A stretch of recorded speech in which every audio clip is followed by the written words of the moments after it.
আসসালামু আলাইকুম দর্শক। এসে করম দিয়ে আমার এই অসহায় চাষি আমার চাষা হইলে চাষির হাজবেন্ড অ্যাক্সিডেন্ট করে একটা পা আল্লাহ তালা নিয়ে নিয়েছে। ওই পা নিয়ে তারপরে বামন্দির বাজারে বাদাম বেচে, ছোলা বেচে, সবকিছু বেচে। আমাদের সাথে সাথেই বেড়াই, আমরা বাদাম বেশি আমাদের সাথে থাকে। আর আমি এই চাষিকে আমি কাদিপুর ফিল্ডে বাদাম বেশি।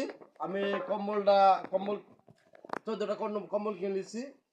আর গরিব মানুষ যারা একদম অসহায় বৃদ্ধ, তারা পরিকর্মী খাইতে পারে না, তাদের জন্য কম্বল 14টা কেনা হয়েছে নিজের টাকা দিয়ে।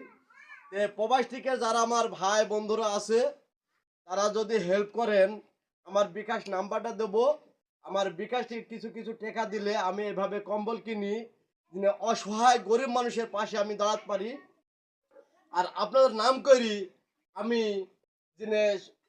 প্রত্যেক গরিব মানুষকে বলতে পারি যে আমার প্রবাস ভাইরা টাকা পয়সা দিয়েছে, তাদের পক্ষ থেকে আমি কম্বল কিনে আপনাদের বিতরণ করছি। ভাই দেখতে পাচ্ছেন চাষি, আপনি কিছু বললে আপনি বলেন। প্রবাসীর জন্য একটু দোয়া করেন। হ্যাঁ, প্রবাসীর জন্য দোয়া করি, আল্লাহ যে আশা করি আশা করুন। ভাই ভাতাটা দিয়েছে, হ্যাঁ, ভাইয়ের ভাতা দিয়েছে। আল্লাহ ভালো থাকুক।